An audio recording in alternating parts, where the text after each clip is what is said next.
We haven't been able to verify every single element yet. The news is still coming through and, being reminded that communication flow is slow and there is restrictions on internet access there.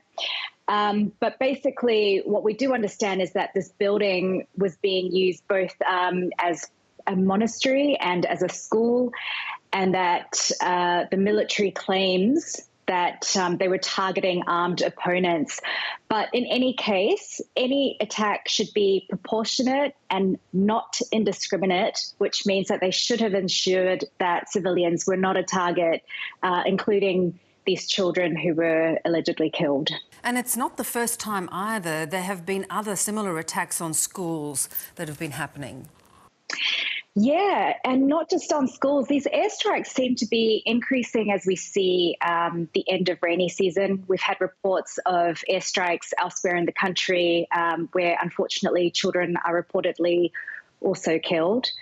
But these airstrikes and attacks specifically on these schools are part of this pattern that we're seeing, which the UN Special Rapporteur on Myanmar actually says is part of hundreds of attacks that we've seen since the junta came into power.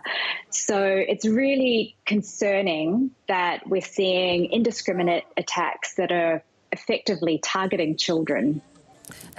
Manny, too, the junta has put up this argument that rebel groups are using schools as a foil. Is that happening from what you understand? We've had reports actually from both sides that this is happening. But again, the way that we can verify is really diminished by the fact that communications lines have been cut, that the internet has been cut, and that in this state of constant conflict, the information that comes to us is also late. However, as I said before, even if the opposition forces were using these facilities, using buildings to hide and use as, for their own purposes, we really shouldn't be seeing this level of indiscriminate attacks that do appear to, not just be catching children and civilians in the crossfire, but actually appearing to even target them. That's very concerning. And given the junta's hardline position, I would imagine the only way to do that at the moment is underground. Everyone is in hiding. If you are deemed to be in opposition of the military, then you are a clear target. So you can bet that most of these opposition fighters are not fighting in the open unless there are areas that they think are safe.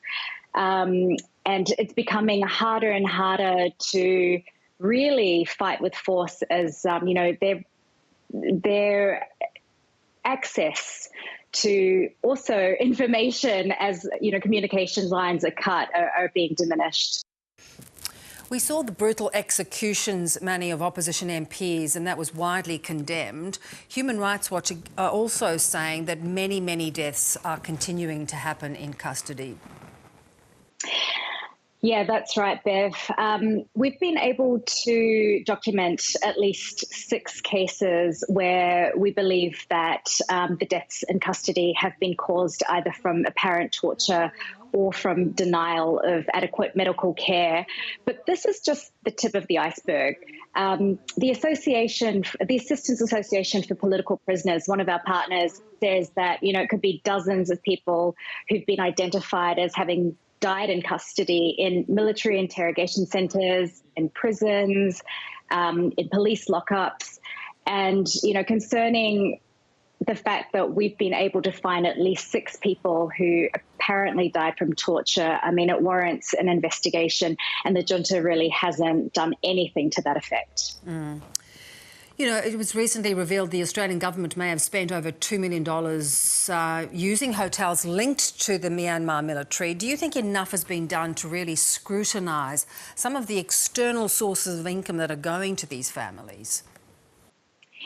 No, we don't believe that enough has been done. And I mean, this also includes Australia itself, who's really hesitated to join other like-minded countries. As I've said many times before, they really need to be aligning themselves and putting into place effective measures which are aligned with the targeted sanctions that other countries have put into place. And this will help to start to really squeeze the military, really prevent the flow of cash going into their coffers. It's pretty disappointing to hear that, Australian tax dollars may actually be funding the military, helping them, possibly commit war crimes such as we've seen against children who've been attacked in airstrikes. We really need to come to a point where we say, when is enough enough? The UN is meeting this week. And again, I've been really critical of the UN Security Council, where they have been really slow to put into place anything, including even just referring the country's situation to the International Criminal Court. And to that point, it seems as if there are very few powers, nations that have any ability to exert any sort of pressure on the junta to change course. Well, we may see a change. There are meant to be discussions this week at the United Nations when they meet at the General Assembly. And we are feeling a little bit of a squeeze in that ASEAN as well, our regional partners here, they've been very slow. And I think that they're feeling the pressure to do something, especially when the world is looking at them to, lead and maybe come up with an ASEAN-led solution. So there are some levers that we can still apply on, but you're really right. It's been too slow. People are dying, and what we really need is to stop the military being able to commit these abuses, and that starts with preventing them being able to buy the weapons that they use. Great to have you on as always, Manny. Thanks so much. Thanks, Bev.